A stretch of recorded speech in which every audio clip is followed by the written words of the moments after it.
Então, queria pedir a nossa última enquete do dia, por favor. Paciente com doença inflamatória intestinal, HBsAg não reagente, anti-HBC total reagente e anti-HBs não reagente. E foi então prescrito adalimumab para esse indivíduo.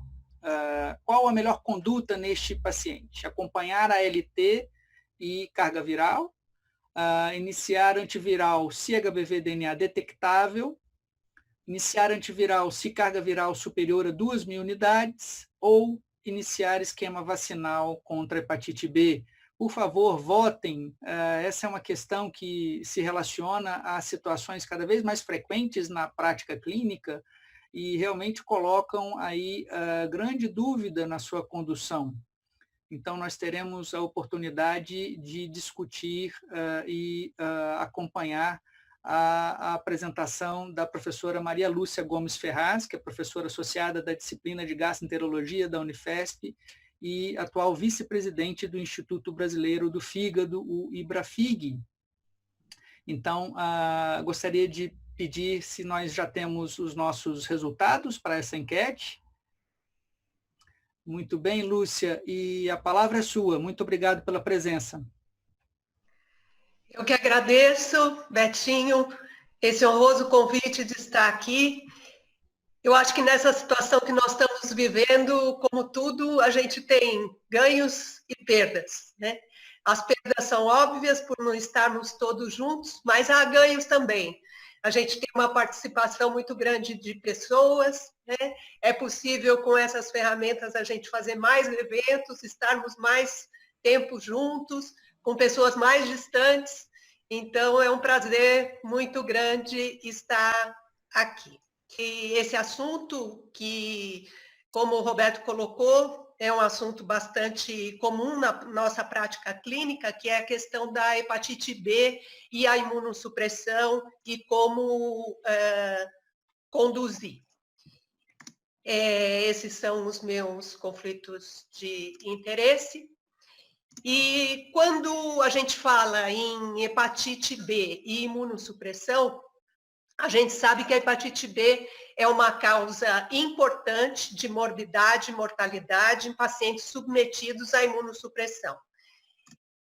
As alterações imunes induzidas pelo uso, quer de imunobiológicos, quimioterapia, imunossupressão para transplante, essas situações podem levar à reativação de infecções causadas pelo vírus da hepatite B.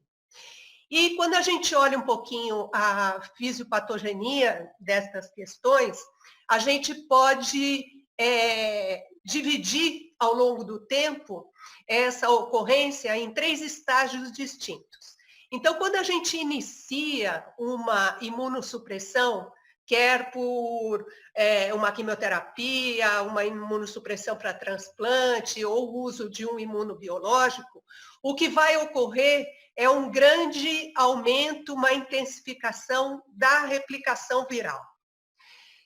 Depois, quando esta imunossupressão é descontinuada, ela não precisa ser necessariamente interrompida, mas às vezes a gente tem modulações dessa imunossupressão. E se de alguma forma essa imunossupressão ela é diminuída, há um rebote do sistema imune, há uma recuperação do sistema imune, principalmente mediada por células T, e nesse momento dessa recuperação imune, há uma grande lise de hepatócitos infectados e isso pode trazer consequências clínicas importantes de morbidade e mortalidade. E a gente teria um terceiro estágio, onde haveria uma recuperação dessa função hepática e um retorno aos níveis de replicação habitual, caso a ocorrência evolua bem. Então, nesse primeiro estágio, o que a gente tem é uma intensificação da replicação viral. Com isso, então, a gente vai observar na reconstituição imune, essa elevação da ALT, a gente vai ter um flare de ALT nesse momento da reconstituição, e essa ocorrência aqui com esta lise de hepatócitos pode levar à insuficiência hepática aguda, que pode inclusive evoluir para óbito, ou pode até acarretar uma evolução crônica ou uma recuperação. Então, a gente tem vários desfechos clínicos em consequência desta reativação imune. Quando a gente usa esses agentes imunossupressores, pode ocorrer reativação na hepatite B em frequências variáveis, desde 14% a 72%, conforme as séries publicadas. Quanto ao desfecho clínico, pode ser desde assintomática até falência hepática e óbito. Em geral, o que a gente vê é um quadro clínico de hepatite aguda em cerca de 30% dos pacientes, então com esse flare de ALT, eventualmente aparecendo icterícia e um quadro muito semelhante a uma hepatite aguda. Pode ocorrer descompensação da hepatopatia, isso tem sido descrito em 3 a 14% dos pacientes. E as consequências, elas não são só sobre o fígado e só sobre a hepatite B subjacente. Quando ocorre esse tipo de reativação, isso pode impactar de maneira significativa sobre a abordagem da doença de base. Então, se é um paciente que está precisando de uma quimioterapia para uma determinada neoplasia, e isso acontece, eventualmente a quimioterapia tem que ser suspensa, isso traz consequências muito graves na abordagem da doença de base, né? Assim como nos transplantes, no uso de imunobiológicos e assim por diante. Então, as consequências vão além dos impactos sobre a doença hepática propriamente dita. Quando a gente está falando de reativação de um paciente que está recebendo imunossupressão e que tem uma infecção pelo vírus B, a gente precisa conhecer bem o que define esta reativação. Então, embora não haja consenso sobre essas definições na literatura, a maior parte dos autores aceita que há reativação quando há aumento de um log na carga viral do vírus de hepatite B, né, elevação de um log no HBV-DNA, ou conversão de um HBV-DNA que era indetectável, ele passa a ser detectável com mais de 100 unidades por ml, ou quando há soroconversão de um paciente que era HBsAg negativo, passa a ser HBsAg positivo, um aumento de 3 vezes nos níveis basais de ALT, ou um aumento maior do que 5 vezes no nível de ALT, não importa qual fosse o basal, então isso aqui caracteriza o flare da reativação, e deve essa ocorrência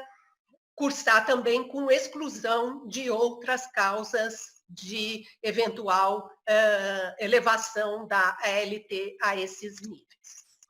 Muito bem, se nós estamos diante de uma reativação, de uma infecção pelo vírus B, a gente precisa saber qual é a conduta que a gente deve ter, principalmente para evitar esta reativação, né? Então, a conduta vai depender de 2 fatores. Do perfil sorológico do vírus da hepatite B que esse paciente eventualmente tenha, e o tipo de imunossupressão ao qual ele está sendo submetido. Então, a gente vai fazer um balanço entre estas 2 situações, e esses fatores vão definir as categorias de risco que esse paciente tem para a reativação. Então, os pacientes podem ter um risco alto, um risco médio ou um risco baixo. E como é que a gente define esses riscos? É pelo percentual de reativação que ocorre em cada situação. Então, dados acumulados na literatura mostraram que em determinados perfis sorológicos, com determinados tipos de imunossupressão, havia mais de 10% de reativação. Isso caracteriza, então, um risco alto. Quando o risco é entre 1 a 10% de reativação, isso caracteriza um risco médio. E quando existe menos de 1% de possibilidade de reativação, isso caracteriza um risco baixo. Então, o que a gente deve fazer em termos de conduta? Como eu disse, o mais importante é prevenir esta ocorrência. Então, o primeiro passo é fazer uma avaliação sorológica, um screening para todos os pacientes pré-imunossupressão. Quer quimioterapia, quer imunobiológico, quer imunossupressores para transplantes ou outras finalidades. Como é que a gente vai fazer esse screening? Esse screening a gente faz com o HBsAg e com o anti-HBC total. Se o paciente vier com esses testes negativos, a conduta é vacinação. Se o paciente vier com anti-HBC positivo ou HBsAg positivo, aí a gente vai avaliar o risco e, de acordo com o risco, a gente vai tomar uma determinada conduta. E é importante ressaltar que nos anti-HBCs positivos, não importa o anti-HBs. Por isso até que ele nem é indicação de screening. Né? A gente avalia os anti-HBCs puros e os anti-HBCs acompanhados de anti-HBs da mesma forma. Então, faz-se o screening, tudo negativo, vacina, anti-C positivo ou HBsAg positivo, avalia-se o risco. E em relação ao risco, não tem muito jeito, a gente tem que consultar algumas tabelas para a gente saber qual é o risco de reativação em determinadas situações. Então, aqui eu estou colocando para vocês em destaque os pacientes que, na avaliação pré uma imunossupressão, são HBsAg positivos e anti-HBC positivos. Esses pacientes têm riscos, em geral, altos ou moderados de fazer reativação. Né? Então, eles têm risco alto quando recebem os inibidores de CD20, né? Tipo rituximab e outros, a doxorubicina, a epirubicina, risco alto, e os inibidores de TNF ou os inibidores de integrina ou de tirosinoquinase são considerados de risco moderado para os HBsAg positivos. Eu queria que vocês tomassem atenção aqui em relação aos corticoides. Né? Às vezes a gente não coloca muita atenção em relação ao uso de corticoides, e na nossa prática clínica isso é comum, né? Pacientes com doença autoimune, os pacientes com doença inflamatória intestinal, enfim. Vocês estão vendo aqui que pacientes que usam doses moderadas ou altas de corticoides por uma duração superior a 4 semanas, o que não é incomum na nossa prática clínica, né? Doses moderadas ou altas são consideradas aqui acima de 10 miligramas por dia durante 4 semanas. Esses pacientes têm um risco alto de fazer reativação quando eles são HBsAg positivos. E mesmo com doses mais baixas, tem um risco moderado. Já para os pacientes anti-HBC positivos, HBsAg negativos, eles apresentam um risco alto, de fato, de reativação e que se recomenda a profilaxia quando vão fazer uso de anti-CD20 tipo rituximab ou ofatumumab. E nos que vão receber inibidores de TNF, como adalimumab, infliximab, esse risco é considerado moderado. E com o uso de doses moderadas e altas de corticoide por mais de 4 semanas, esse risco é também moderado. Existem várias tabelas desse tipo, porque esses dados eles são extraídos da prática clínica e do que ocorreu com o uso dessas drogas na prática, e se tem séries que mostram que o risco era maior que 10%, entre 1 a 10 e menor do que 1%. Então, essas tabelas podem variar um pouco. Mas eu acho que a gente deve ter uma conduta sempre de excesso de zelo. né, para não deixar passar situações onde pode ter reativação e a gente não ter prevenido adequadamente essa situação. Então, qual é a conduta de acordo com esse risco? Se a gente considerar que o paciente tem um risco alto, a profilaxia está indicada. Então, não tem dúvida que todo paciente HBsAg positivo que vai receber rituximab, ou mesmo um anti-HBC positivo que vai receber rituximab, ele tem um risco alto, a profilaxia está indicada. No risco moderado é que as coisas são um pouco diferentes. No risco moderado, a gente pode fazer uma opção entre fazer a profilaxia ou monitorar esse paciente e tratar se houver necessidade, se houver uma elevação da carga viral ou uma elevação da LT, e a gente tratar neste momento. Né? E no risco baixo, a gente pode fazer um acompanhamento habitual, a gente não precisa tomar nenhuma conduta mais específica.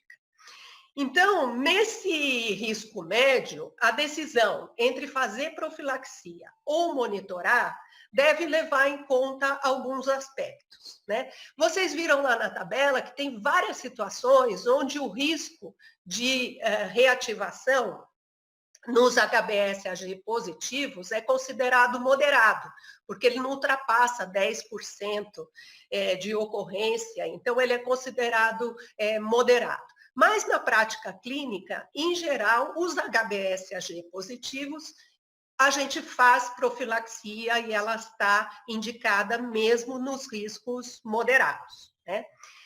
Já nos anti-HBC positivos, essa dúvida entre acompanhar ou fazer a profilaxia, ela deve se basear na facilidade de obter HBV-DNA, porque a gente vai ter que acompanhar com HBV-DNA e tratar se houver um aumento da carga viral, e também da adesão do paciente aos retornos. Né? Então, se a gente precisa fazer um acompanhamento mais próximo desses pacientes, se forem pacientes que têm dificuldade de atender as consultas, principalmente nos serviços públicos, talvez seja melhor a gente fazer profilaxia de rotina e não optar por esse acompanhamento ao longo do tempo.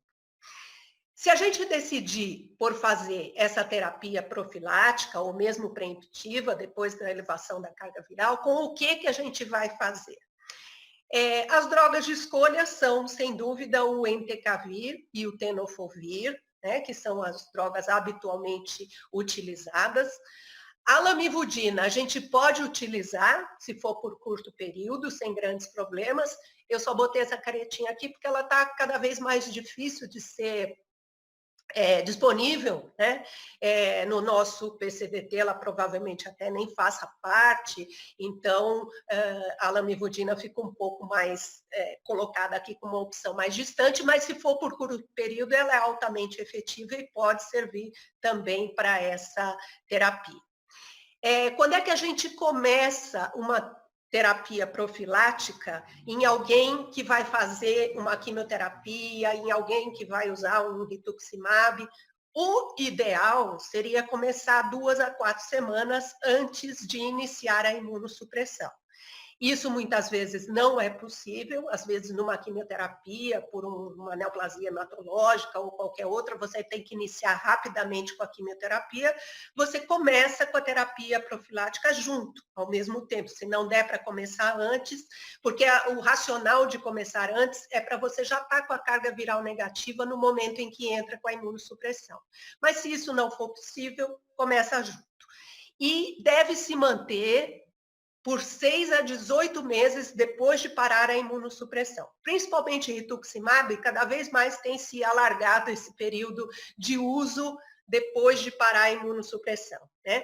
Antes se recomendava 12 meses, alguns autores agora já recomendam manter por 18 meses após parada da imunossupressão, porque pode haver um efeito residual mesmo depois de tirar a droga imunossupressora. Então, nos casos em que a profilaxia está indicada, a gente caracterizou lá como um risco alto, ou um risco moderado, que eu preferi fazer uma profilaxia, como é que eu devo conduzir esse paciente? Eu vou fazer um HBsAg, esse paciente é HBsAg positivo, ou eventualmente ele é um anti-HBC positivo, que eu optei por fazer a profilaxia. Então, eu devo colher um HBV-DNA neste momento, antes de começar a terapia antiviral, para depois eu poder acompanhar. Começo a terapia antiviral com entecavir ou tenofovir, e vou seguindo esse paciente, de preferência com a LT de 3 em 3 meses e um HBV-DNA de 6 em 6 meses.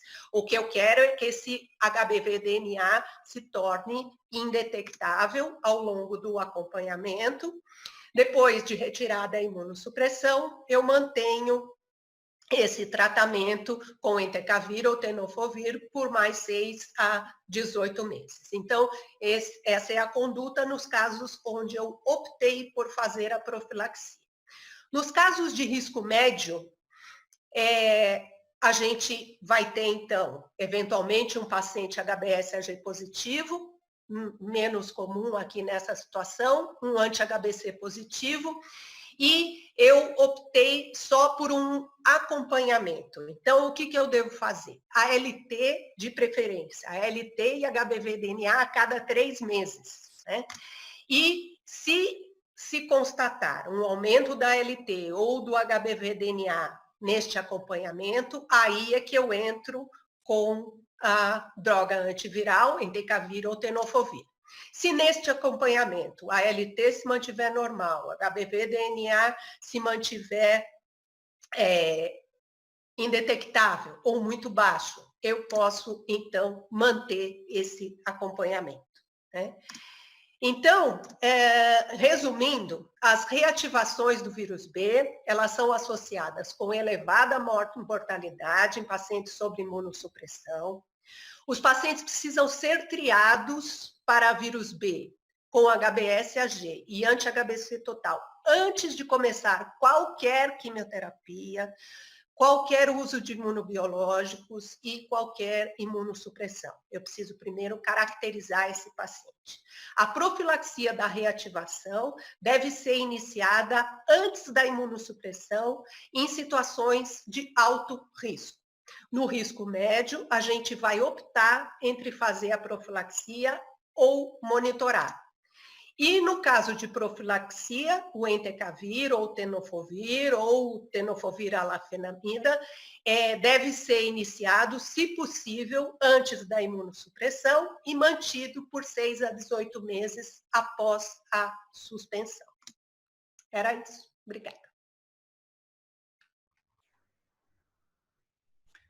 Muito obrigado, Lúcia, pela excelente e altamente didática, como sempre, apresentação. Eu queria pedir novamente que víssemos os resultados da nossa enquete com relação à sua aula e queria ouvir sua opinião sobre as respostas. Então, essa conduta aqui, ela é bastante diferente conforme os guidelines. Vários guidelines que você consulta têm condutas diferentes em relação aos anti-TNF.